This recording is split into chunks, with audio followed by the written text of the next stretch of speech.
Hello students, प्रश्नावली 3.2 का दूसरा सवाल हल करेंगे।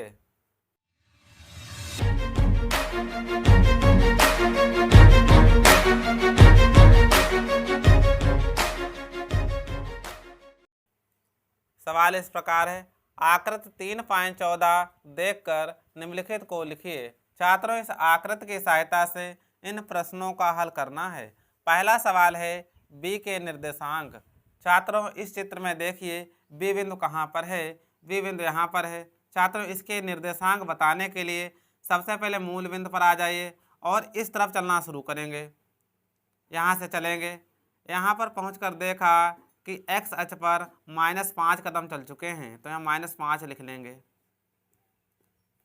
अब इसके बिल्कुल ऊपर भी बिंदु है, कहने का मतलब y अक्ष की तरफ है, तो y अक्ष की तरफ चलना शुरू करेंगे। यहाँ पर पहुँचकर देखा कि 2 कदम y अक्ष की तरफ चल चुके हैं, तो यहाँ 2 लिख लेंगे। इस प्रकार से b के निर्देशांक हुए -5, 2।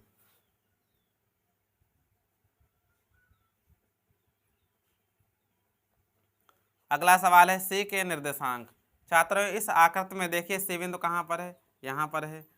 मूल बिंदु पर आ जाइए। यहाँ से देखने पर पता चला कि इस साइड में सी बिंदु है, तो सबसे पहले एक्स अक्ष पर चलना शुरू करेंगे। यहाँ पर पहुँचकर देखा कि एक्स अक्ष पर 5 कदम चल चुके हैं, तो यहाँ 5 लिख लीजिए। अब नीचे बिल्कुल इसके सीध में सी बिंदु है, कहने का मतलब वाई अक्ष की तरफ है, तो यहाँ से चलना शुरू करेंगे। यहाँ पर पहुँचकर देखा कि -5 कदम वाई अक्ष की तरफ चल चुके हैं, तो यहाँ -5 लिख लेंगे। इस प्रकार से सी बिंदु के निर्देशांक हैं 5, -5। अगला सवाल है निर्देशांक -3, -5 द्वारा पहचाना गया बिंदु।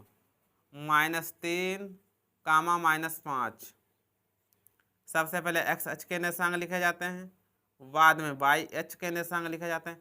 x अक्ष पर -3 चलिए, x अक्ष पर यहाँ पर, और y अक्ष पर -5, y अक्ष पर -5। यहाँ से लंबवत रेखाएं खींचेंगे तो ई बिंदु पर मिल रहे हैं। इसका मतलब ई बिंदु के निर्देशांक हो गए -3, -5, तो यहाँ लिख लेंगे ई बिंदु। अगला सवाल है निर्देशांक 2, -4 द्वारा पहचाना गया बिंदु। सबसे पहले x अक्ष के निर्देशांक लिखे जाते हैं, बाद में y अक्ष के निर्देशांक लिखे जाते हैं। तो x अक्ष पर 2 चलेंगे कदम, x अक्ष पर 2 चलिए, और y अक्ष पर -4। यहाँ से लंबवत रेखाएं खींचेंगे तो जी बिंदु पर मिल रही है, तो इस जी बिंदु के निर्देशांक हो जाएंगे 2, -4, तो इसका बिंदु हो जाएगा जी। अगला सवाल है डी का भुज। छात्रों, डी बिंदु कहाँ पर है, डी बिंदु यहाँ पर है। इसकी भुज बतानी है। एक्स अक्ष पर जितनी भी संख्याएं लिखी जाती हैं उसे भुज कहते हैं, वाई अक्ष पर जितनी भी संख्याएं लिखी जाती हैं उसे कोट कहते हैं। डी बिंदु के सामने 6 है, इसका मतलब इसका भुज हो गया 6, तो लिख लेंगे बराबर में 6। बिंदु एच की कोट। इस चित्र में देखिए एच बिंदु कहाँ पर है, एच यहाँ पर है। इसकी कोट, छात्रों वाई अक्ष पर जितनी संख्याएं लिखी जाती हैं उसे कोट कहते हैं। एच के सामने -3 है, इसका मतलब इसकी कोट -3 हो गई, तो इसके बराबर में लिख लेंगे -3।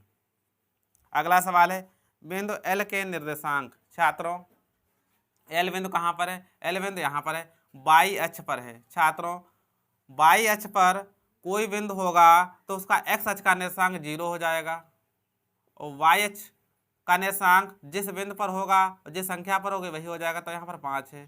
कहने का मतलब मूल बिंदु पर आएंगे, सबसे पहले एक्स अक्ष पर चला जाता है, एक्स अक्ष पर चलना है नहीं तो यहाँ 0 लिख लिया। अब वाई अक्ष की तरफ चलेंगे तो 5 कदम चलना पड़ा, तो यहाँ 5 लिख लेंगे। तो एल के निर्देशांक हो गए 0, 5। बिंदु एम के निर्देशांक। छात्रों, एम के निर्देशांक बताने हैं। एम बिंदु यहाँ पर है, तो सबसे पहले एक्स अक्ष की तरफ चलना शुरू करेंगे। तो यहाँ पर पहुँचकर देखा -3 कदम चल चुके हैं।